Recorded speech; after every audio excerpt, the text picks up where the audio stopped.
Good morning. Okay, so there are still some energy. Thank you very much for joining us so early after yesterday's full of intellectually stimulating sessions and celebrations and festivities. I hope you all are ready for another very exciting day. Ladies and gentlemen, colleagues and friends, a warm welcome for the second day of the conference. So all protocols observed in case, as an African, I'm always proud to be in Rwanda because I think Rwanda sets an example of what is possible if we are ready and willing to forgive and dare to envision the future. The level of defiance in this place to own one's past and future, and the commitment to chart one's own path is simply inspiring. The Rwandese excellence and heartwarming hospitality we see, we feel, we breathe in this place is simply mesmerizing. Thank you, Kigali, and thank you, Rwanda, for a great day yesterday. My name is Binyam Sisay. I'm a member of the governing board of INGSA, and I serve as a vice president for capacity development. I'm from Ethiopia, and I currently work as a professor of African languages and linguistics and associate director of the Africa Institute of Global Studies University in Sharjah, the United Arab Emirates. So it's a very much pleasure to be here. I just want to thank the University of Rwanda for the great dinner yesterday and for allowing all of us to indulge in and experience Rwandese traditional dance and hospitality. I'm sure some of you have woken up with sore muscles, probably in your shoulders or hands or legs, because, the not trying to dance wasn't in the table, according to our host. So I hope you are all feeling okay. One of the key features of INGSA is the breadth of people and ideas that fall under the remit of science advice and science diplomacy. This was very much on display yesterday with topics roaming across ranging from city, diplomacy, science funding systems, redefining what career excellence means for the boundary spanning roles to the biggest questions humanity faces and the transformation imperative ahead of us.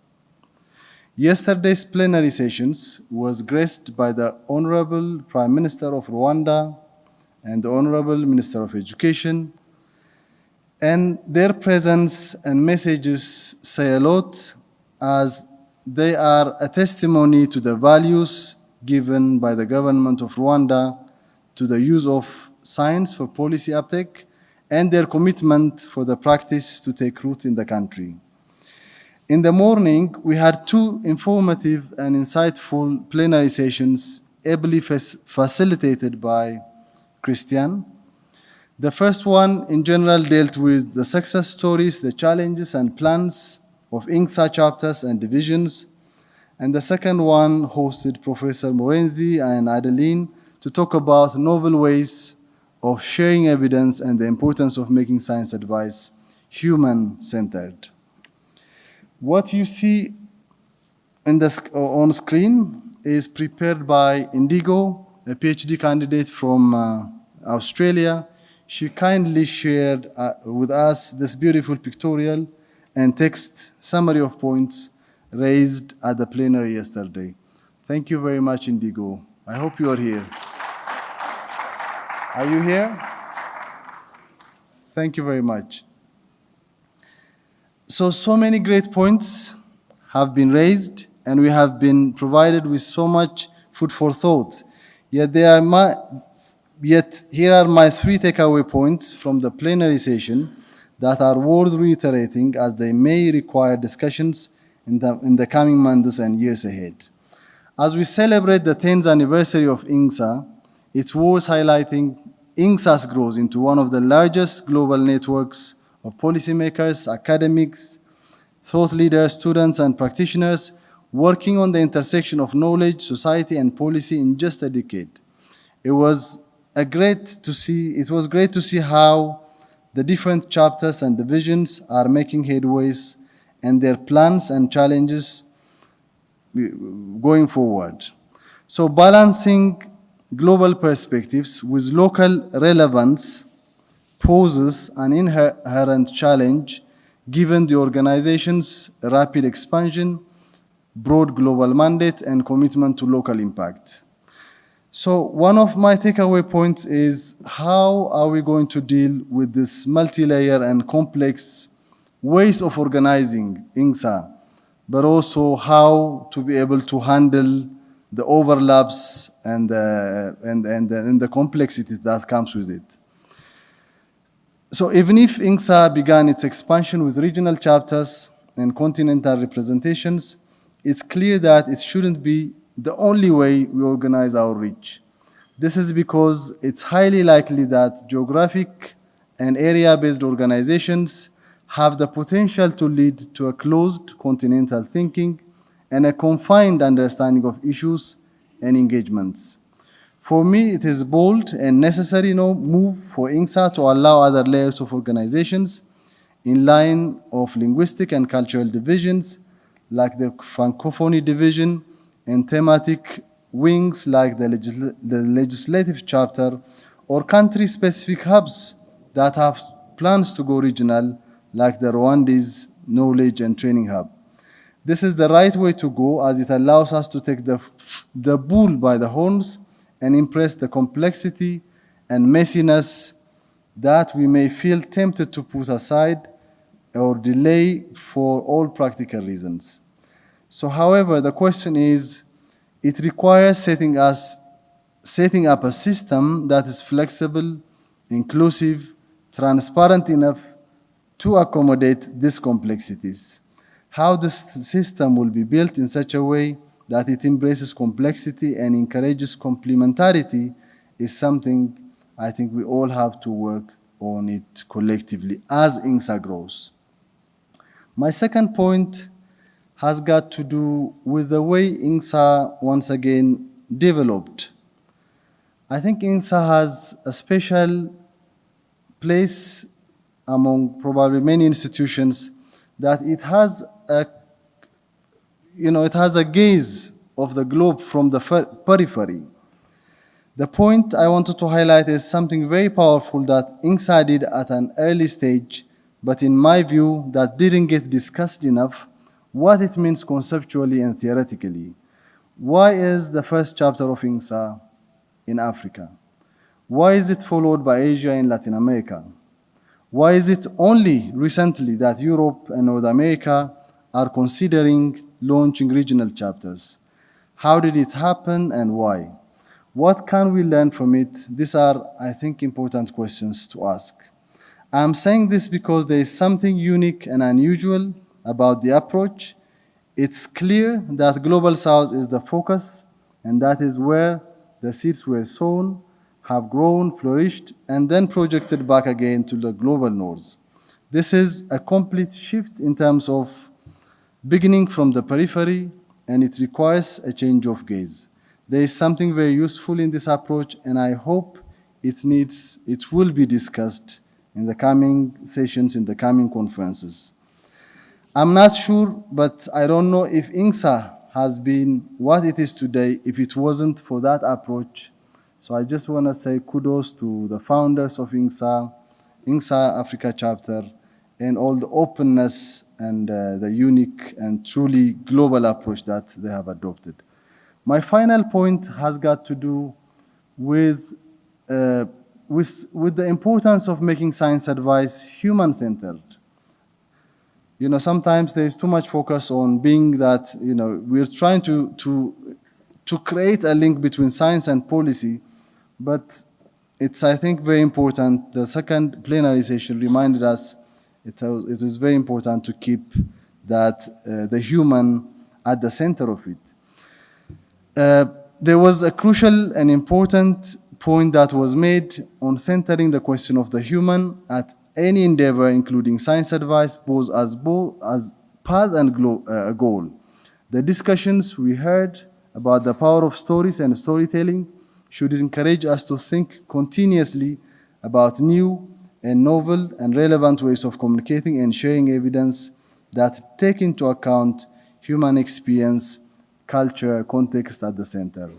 Compelling stories and storytelling indeed has a power to humanize science, and this is very much connected to what Professor Morenzi talked about, the royal path to change human lives, the importance of science or science advice in this case to change human lives, appreciate human diversity, and reserve human dignity. So these are my takeaways from yesterday's plenary session, but I'm sure you all have other relevant points, but I thought it's useful to emphasize them. I just want to invite and to remind everyone about the viewpoints compendium.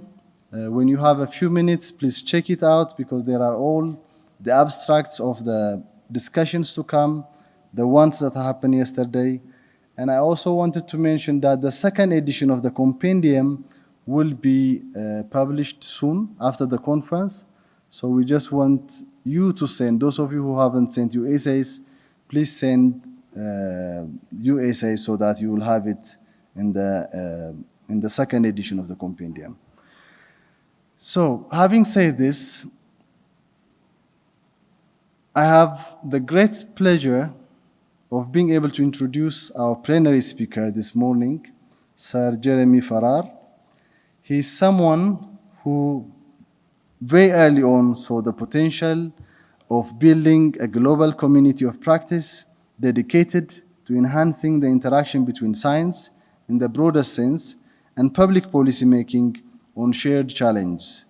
He inherently understood the value of INGSA's structure of collaborative but semi-autonomous chapters that knew their region's need and values, especially in the Global South, which has been fundamental to INGSA's success. When INGSA was established, Sir Jeremy was leading the Wellcome Trust, one of the world's foremost respected charitable independent research funding organizations, and a foundational support of INGSA. He and his team saw the potential for a network that helped formalize and share best practices in evidence to policy mechanisms, and in doing so, potentially increase the impact of their other research and programs. The Wellcome Trust became the foundational supporter of INGSA and enabled much of our work for many years. A global expert in infectious disease, Sir Jeremy now brings his considerable skills, global experience, and acumen to the World Health Organization, where he was appointed Chief Scientist in 2023. Sir Jeremy has served on many expert committees globally and in the UK, not least during the pandemic, where he was a vocal champion of equitable access to vaccines, tests, and treatment. From bench research to funding and science policy, and now in global public health leadership, Sir Jeremy's diverse and multi-level career in the science advice ecosystem is a testament to his dedication to ensure informed collective actions on health inequalities. He has always been a truly wise and insightful voice on science advice and science diplomacy, and we are extremely grateful that he can be here with us today. Please welcome Sir Jeremy to the stage.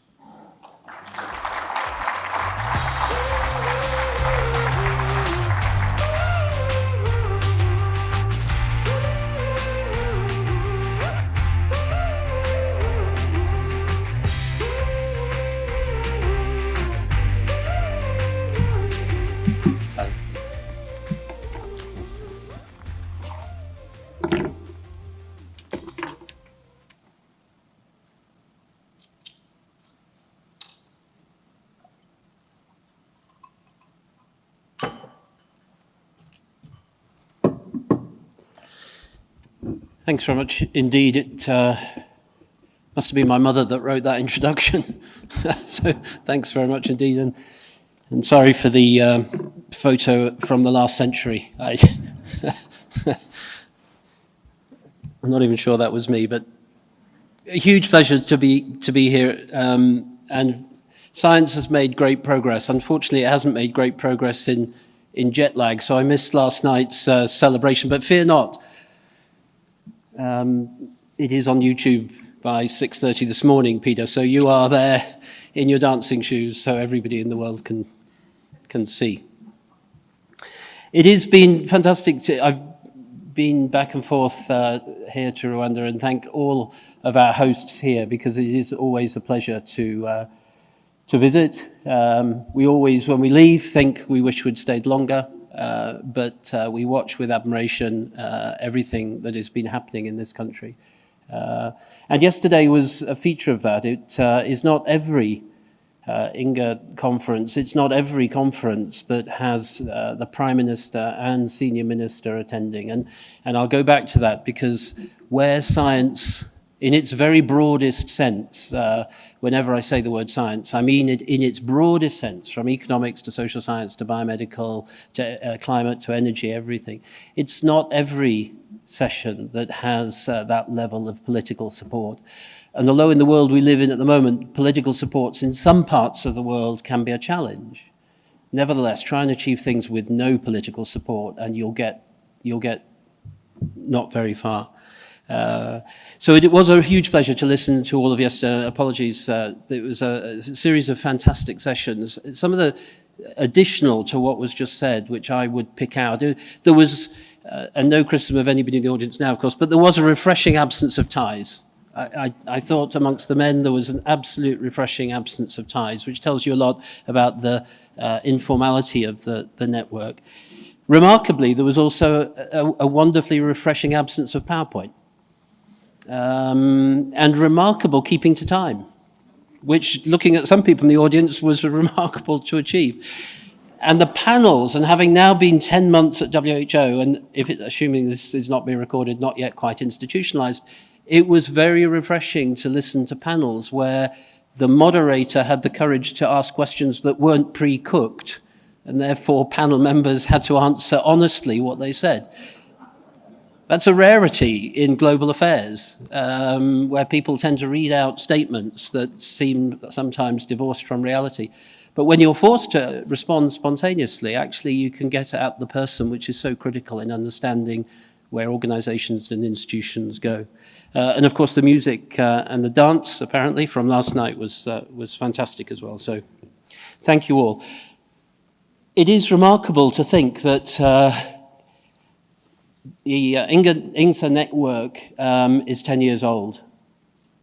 Peter, you don't look a day older than you did when, and to have had the nice words in that introduction, I can tell you in fact, I think it's impossible when you have a relatively busy diary sitting in an office in that time in London, and Sir Peter Gutmann comes to see you.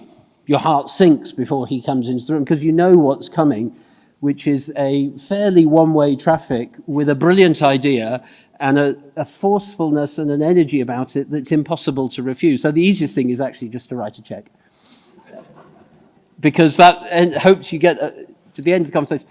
But who would have thought that 10 years on, those nascent ideas, which I know Peter was not the only, and he would be the first to say, not the only creator of. James, I know, is here. I don't think Steve is, but I at least haven't seen him. But many, many people, as always, with every successful story, were critical to its inception and then the energy which has kept it going. And at its time, when it starts, if you think back in your own careers and everything that you've done or you've been part of, the number of times when somebody has a new good idea, which 10 years later people say, wasn't that obvious at the time, everyone should go back and remember the history and the antagonism, should I say, or the fear that this was not going to be worth it, would never succeed, wasn't worth doing because there were other organizations doing it. Almost no good things happen with everybody agreeing on them at the start. And when they are then successful 10 years later, as we now are, as this organization goes from primary school into high school and into its spotty teenage years, the people will look back and it's remarkable how many people in the world were part of the initial inception. People who had very little to do with it at the time or nothing to do with it will still take credit for it. I think it is at a critical juncture, though. It has been established and stabilized for 10 years. And if you ask yourself in 2024 compared to 2014, where the world is today and where the world might be going over the next 5 to 10 years, it would seem to me that this organization is more important today. I think the world, as you know very well, from many of where you work and where you are based, I think we are at one of those moments in history when the world is at an inflection point. There's a wonderful poem about the road less well taken. And we need to decide as a society and societies around the world which direction we're going to go in, because the choices we make and have made over the last year or two and will make over the next year or two will largely define, I think, the 21st century. And they are very challenging choices. And the role of science and the role of science advice into and with society, and then the role of science and society with society into government and governments and intergovernmental agencies, I think will be absolutely critical. So I have 3 things to say and then 2 suggestions. I hope some of them, many of them actually, of the thoughts reflect some of the panels yesterday and the other discussions, and then 2 suggestions to have concrete issues that come out of a meeting of this scale. It's very important that when we leave meetings like this, we accept the privilege of being here, because it is an elite that is here in some way, shape or form. It's a privilege to be in Kigali, Rwanda. Everybody in this room and beyond have agency and power, even though sometimes you may not feel it working within certain jurisdictions, but you do. And with that privilege, it is absolutely a responsibility, in my view, that when we leave, we don't leave with our warm words. It's easy to say warm words. It's easy to agree on a panel. Nobody stands up here and says difficult things, really. But what's more important is in the 12 months that follow, that we all take personal and institutional responsibility for what we said and what we do, and we take it forward. Because that's the privilege of being here. So I think as we leave, that is the opportunity. And I'm sure everybody here takes those responsibilities of the privilege very carefully. So 3 things I'm going to say. 1 is obvious and has been repeated many times. We live in an incredibly complicated era. Secondly, that I also believe, and this is linked, we live in what is and will be seen to be a golden age of science. And thirdly, that unless we learn to address the center of gravity, and unless we learn how that gravity must shift in the 21st century, then it will shift anyway, and we'll be reacting to that shift. And then I'll finish with 2 suggestions about taking forward. So the complex world that we live in, and there are many people from many different backgrounds here, many different scientific areas, many different countries, subnational regions, and I very much take the point Remy yesterday. National is very, very important, but so is subnational, and so are cities, and I absolutely agree with that, and I think increasingly that will be true.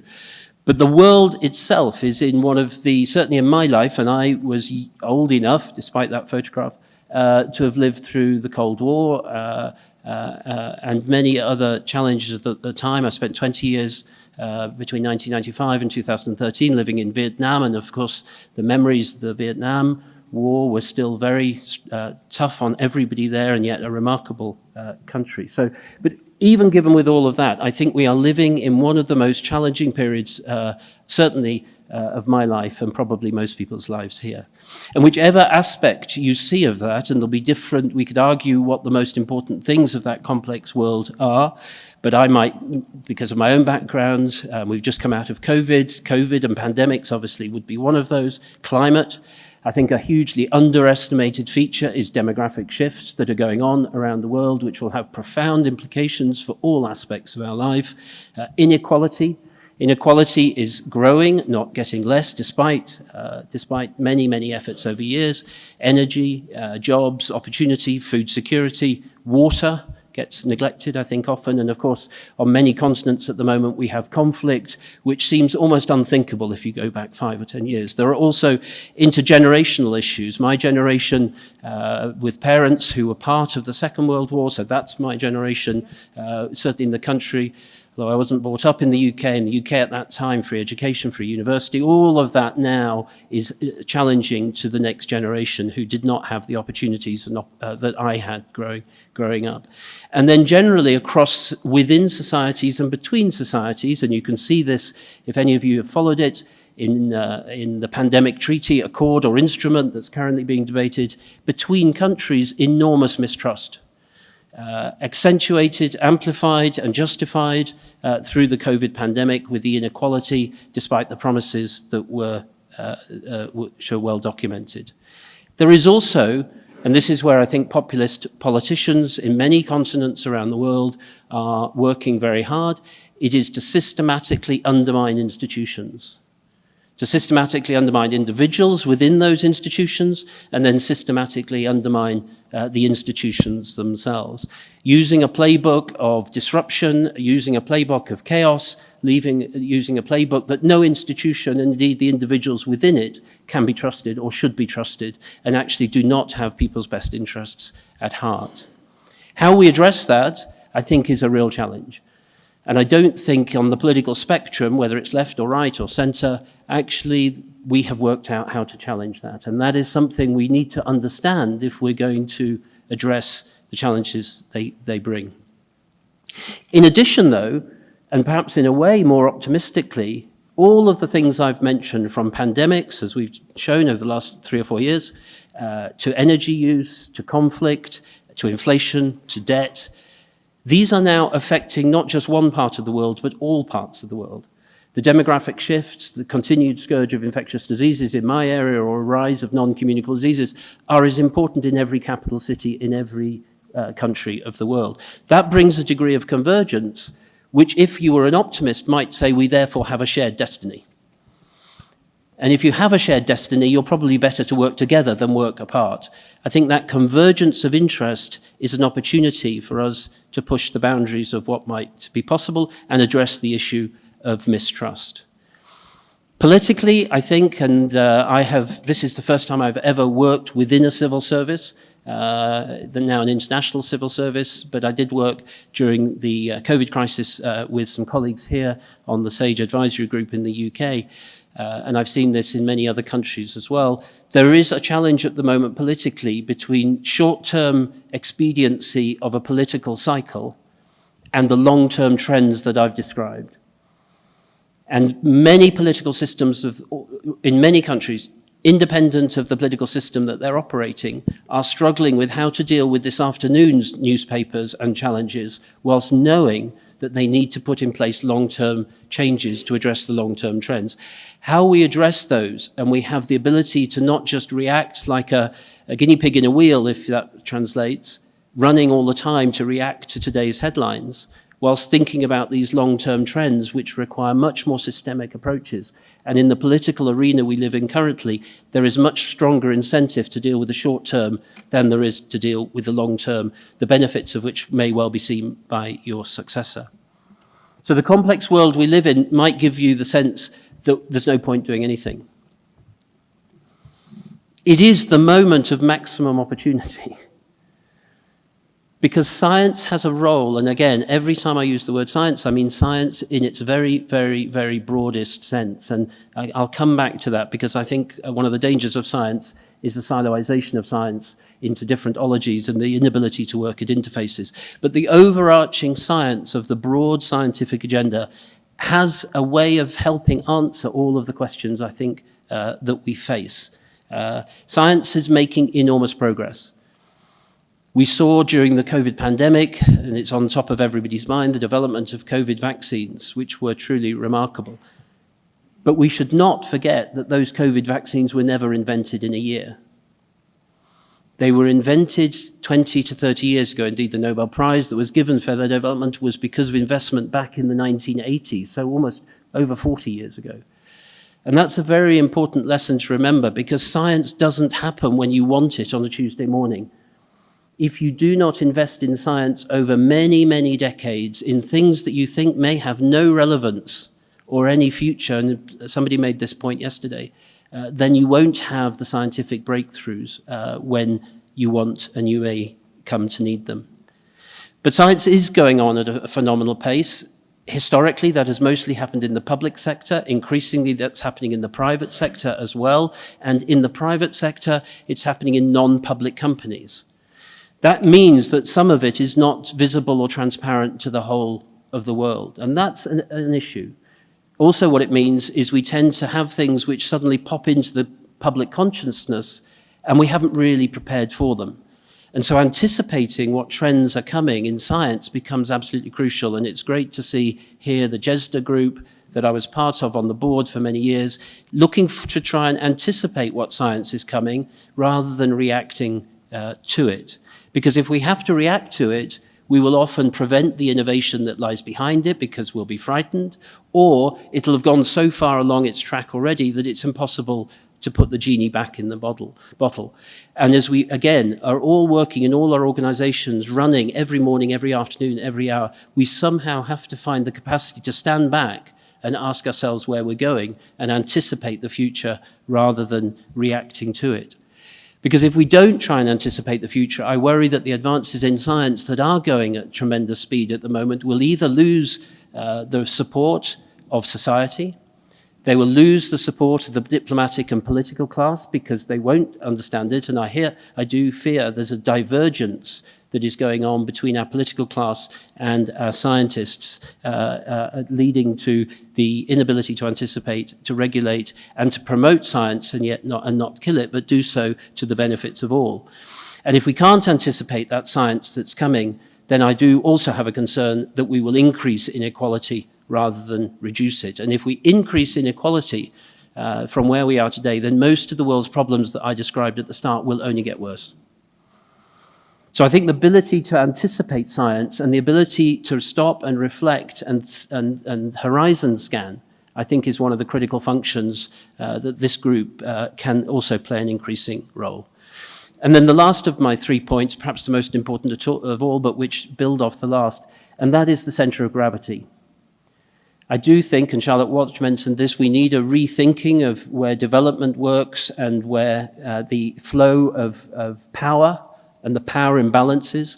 And I paid tribute to INGSA in the way you structured yourself, whether by design or by default. But the fact, as we heard in the reflections of yesterday, this started in other parts of the world than it normally would have done historically, I think is a hugely important tribute to the founding people behind this whole enterprise.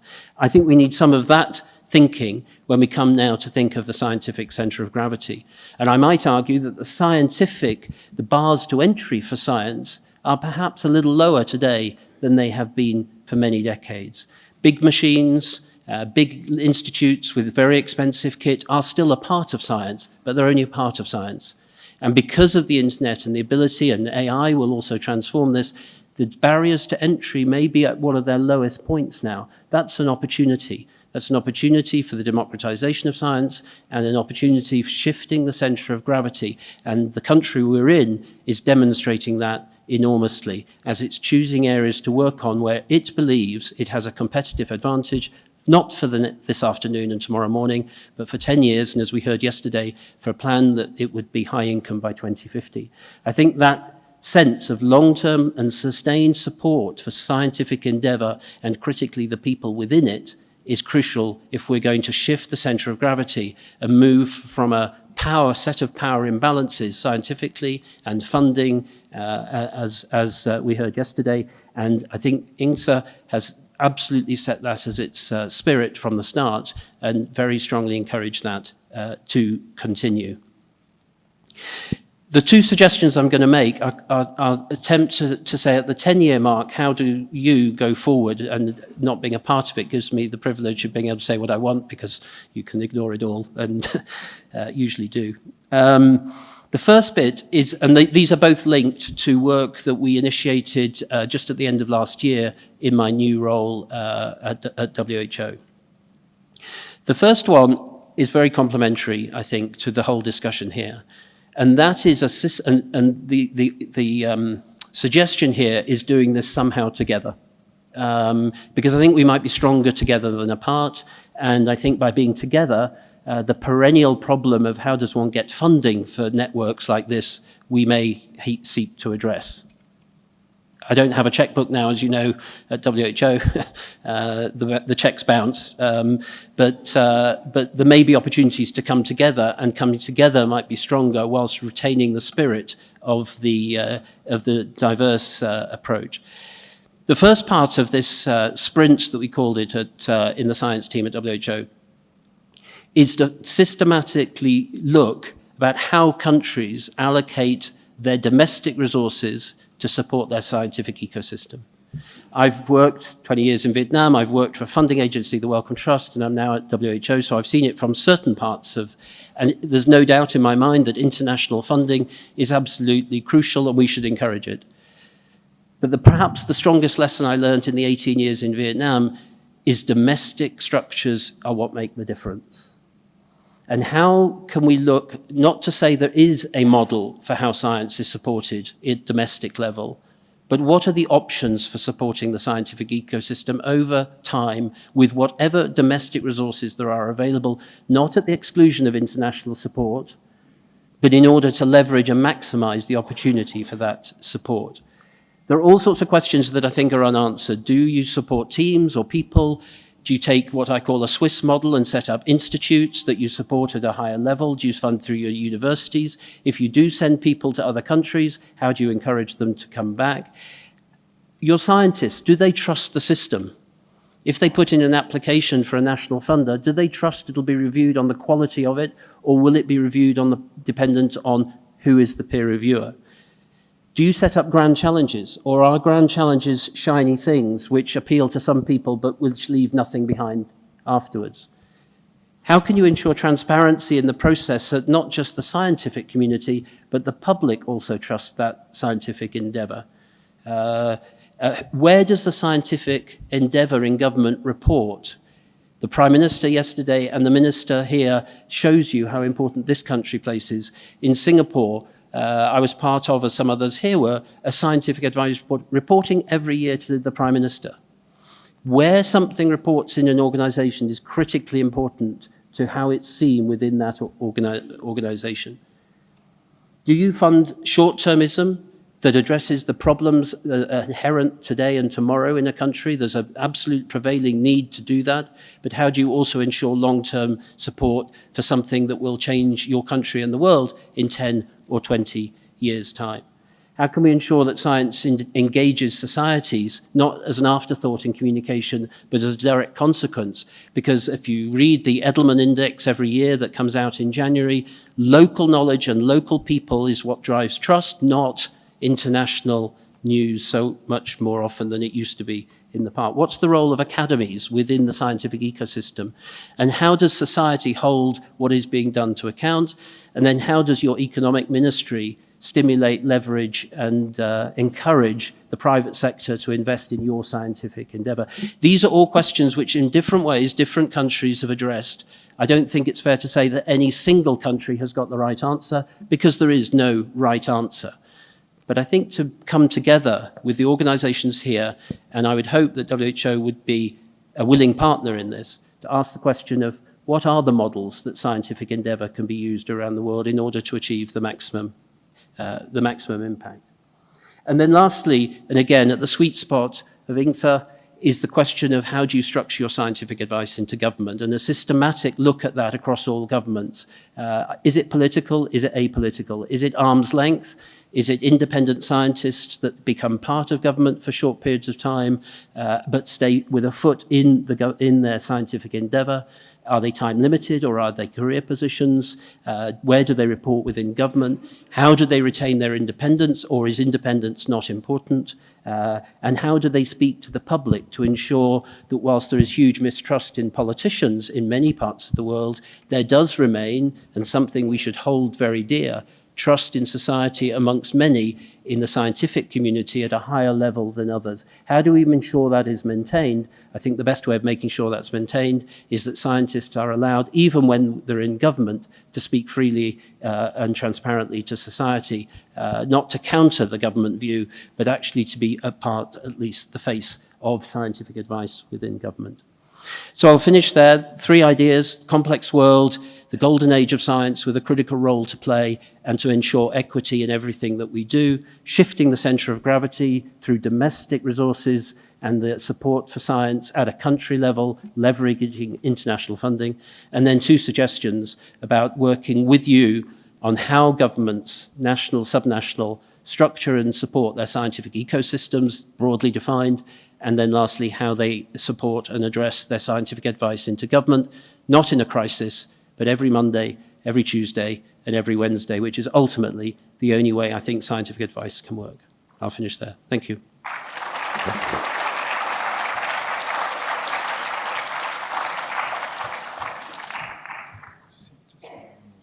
Okay. After you. After you.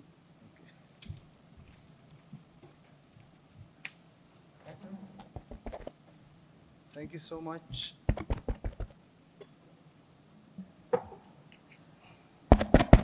Thank you so much, Sir Jeremy, for this insightful talk, and very, as complex as it is, you really have helped us in defining, the most important points to think about and to think through. So I just want to ask, we have only a few minutes for questions, and I would encourage everyone to use Slido for your questions and comments. Okay. So we will have 3 very brief questions from 3 colleagues. So if you have any specific questions, I want to open the floor for questions and comments now. 3 crispy questions.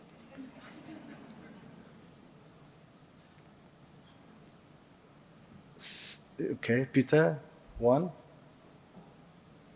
and 2, and 3. Okay. So Peter, Remy, and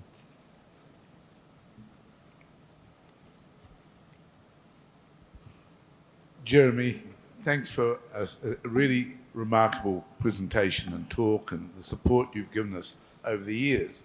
I think one point that's worth making in your last summary is to recognise the changing nature of science. Yeah. And I think that the funding systems still remain with a 1980s linear model of science. And I think there needs, and certainly at the ISC, we're advocating strongly for shifting the funding tools of science to recognise the involved nature of science. You alluded to team-based science, but I think it's more about transdisciplinary, interdisciplinary, which require very different funding tools to the tools we have at the present time. And I think the science community is going to take a while to understand, and certainly the funding institutions, the academic institutions are still using criteria which inhibit transdisciplinary science.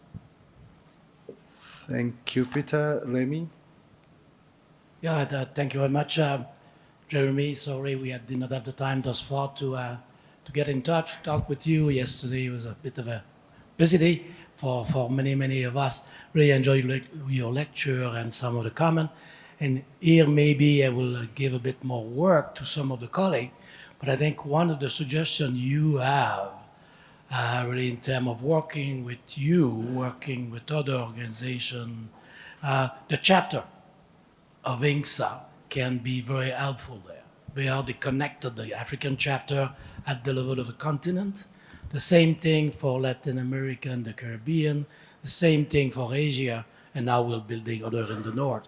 So eventually that they could serve as kind of a key partner to try to come up with the type of data that you were talking about in your first suggestion. So I really will discuss with the head of the chapter and maybe we'll put them to work. Thank you very much, Remy. Jeremy, Dennis Nocton, I'm the token parliamentarian here. I was really impressed with your contribution. I think you've pretty much synopsised down the challenges that we have in politics. today. But I want to focus on this issue of short-termism. First of all, your comment regarding the afternoon newspaper. I wish it was waiting until the afternoon for the newspaper. It's now based on the tweet in the last hour, and if you don't respond within the hour in relation to it. So short-termism has become even more challenging. But I want to turn it on its head. How do we drive politics to look at the long-term agenda? And we've been grappling with this within our health service in Ireland, and what we did was we actually brought a parliamentary committee together to look at what type of a health service do we want in 10 years' time, and then brought the academics in from Trinity to help us in actually road mapping that out. So the point I'm making here is that scientific engagement with the political structures, particularly with the parliamentary structures who have a responsibility to look at the medium and long term, is a way to actually break out of that short-termism. And if you could comment on that. Thanks. I mean, 3 minutes. Yeah, thanks very much. So, shifting science, Peter, I absolutely agree with, and yet funding models often stuck in the 1980s. I think if the public sector around science doesn't react to this quickly, actually there will be others running past it. And you can see in many cities around the world, people are not going through traditional models. I think the challenge approach was a way of addressing that. I think it's still jury out of whether there's a good thing. And finally, from a funding, speaking of my previous life, panels and funding bodies really struggle with anything at interfaces between disciplines. I do think the scientific community have got some blame to be attached to them for that, because if you get a mathematician and a biologist in the same room, they will tend to rubbish each other's ologies. We somehow need to find ways of working at the interfaces. So I completely agree. We struggled in my previous life at Wellcome to deal, for instance, with climate and health, because I think we took a reductionist scientific approach, and it wasn't until we appointed a social anthropologist that we actually made progress. And I think there's a lesson to be learned there. Yeah, we would love to pick you up. I'd love to pick you up on that, because the last thing the world needs is yet another plethora of institutions. We don't need to create a new infrastructure to do this. It'd be much better, and it's difficult, to work across institutions so that we could bring the full power of all of us together and put aside our brands and the rest of it and work. So this would be an offer that would be great to pick up. I've had conversations with many in your chapters, but not with the chapters themselves. So that would be one concrete thing we would love to pick up afterwards with you on. Ireland, sorry about the Grand Slam, if that, sorry, just to get that out there early on, if that means anything to anyone. Exactly what you describe, I think, is a relative rarity in many political circles, indeed in funding agencies, and indeed, dare I say it, in UN agencies. That is the ability to put aside a group of people who are influential. In the UK, that would probably be in somewhere like the Cabinet Office, and in Ireland, I'm not sure where. But to say, we're not wanting you to address this morning's Twitter feed. What we're wanting is to ask questions about whether it's our transport system, our educational system, or indeed our science system. Where do we want to be in 10 or 20 or 30 years' time? You can do that in any system, democratic, non-democratic, or whatever. You just need to find the time to do it and then structure it governance-wise and then ask those questions. And I have followed what Ireland's doing, because you're in the moment searching, I believe, for actually a chief scientist or chief medical officer. So I've been feeding in some thoughts to that. And what you're trying to do there, I think, is absolutely the right thing to do. And so real credit to what you're doing there. And I hope other countries will follow that lead. Jeremy, once again. So we have to end it here, but it's only the beginning of conversations, and we hope it will continue over tea breaks, lunch, and evening meetups. So thank you very much, and join me in thanking Sir Jeremy once again.